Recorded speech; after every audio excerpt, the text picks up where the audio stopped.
Olá, meu amado. Eu espero que você tenha assistido e compartilhado os meus vídeos A Matemática de Deus e os Discípulos Matemáticos, onde eu falo sobre a lógica da matemática divina. Hoje eu falo sobre outra atitude absurda de Deus, a qual com certeza o descredenciaria para assumir qualquer cargo de gestão de recursos humanos em qualquer empresa. Pense bem, quando ele lançava os fundamentos da nação de Israel, escolheu Jacó, o enganador, em vez do respeitoso Esaú. Quando essa nação já era uma realidade e tinha só uns probleminhas de governança, ele deu poderes sobrenaturais de força a um mau caráter chamado Sansão, para que este livrasse o seu povo da escravidão dos filisteus. Posteriormente, quando a monarquia já era estabelecida, ele escolheu um pastorzinho de ovelhas para ser o seu rei, em lugar dos irmãos dele, que eram fortes, bem apessoados, guerreiros. 1 Samuel 16. E o cúmulo foi quando ele dotou de extraordinária sabedoria a Salomão, que era fruto da ligação adúltera deste rei Davi, e fez esse rapaz sucessor no trono. Esses são 4 dos muitos exemplos do Velho Testamento de inúmeras seleções questionáveis por nossa inteligência. Porém, nós chegamos ao Novo Testamento e observamos que os critérios divinos não mudaram. Pense uma coisa: o filho dele, Jesus, perfeito, santo, veio para salvar o mundo. Ok, mas a quem ele escolheu para dar continuidade ao seu trabalho? Só uns exemplos. Pedro, um homem impulsivo, com tendências à violência, cortou a orelha de Malco lá no Getsemane. Judas iria traí-lo e ele sabia disso. Tomé, um inseguro na fé. E Mateus e Simão o Zelote. Essa era uma convivência perigosa. O primeiro era amigo dos romanos e até foi funcionário deles como coletor de impostos. O segundo era inimigo deste povo. É um povo que os dominava. Vejam, era um ambiente explosivo.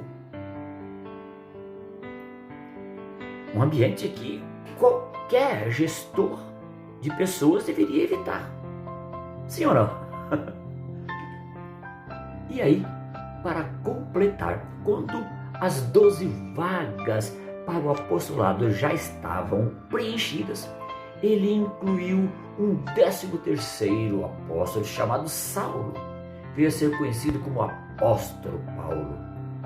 A este, igreja nenhuma iria escolher para ser o seu pastor. Veja, foi recrutado entre os torturadores da mesma igreja.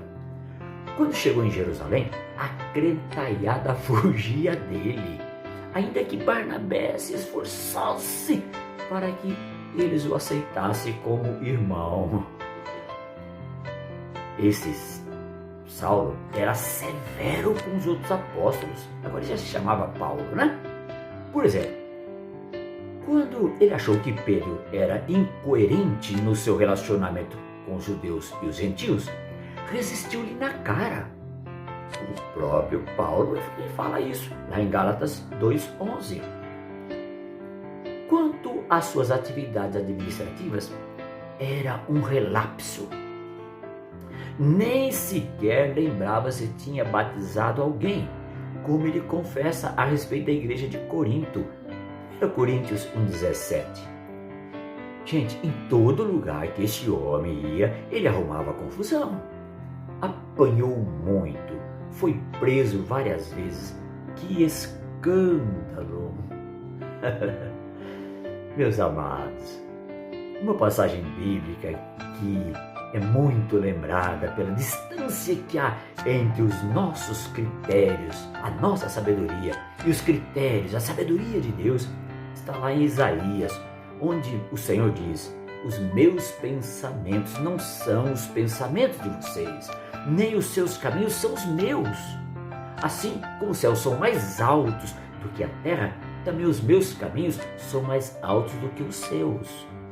E os meus pensamentos são mais altos também do que os seus.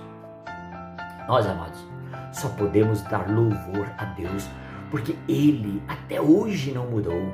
O Deus do Velho Testamento é o Deus do Novo Testamento, é o Deus de hoje e é o Deus de sempre. Ele continua escolhendo pessoas incapazes, ruins, sem caráter, que são diferentes entre si, que pensam diferente, que agem diferente.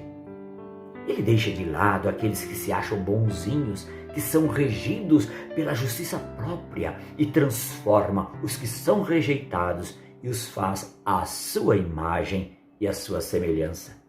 Justamente por isso é que nós fomos aceitos por Ele, estamos sendo transformados e já fazemos parte do seu reino e, por fim, reinaremos eternamente com Ele. Isto é a graça de Deus. Você já se deixou alcançar por essa tamanha graça divina? Pense, que Deus te abençoe.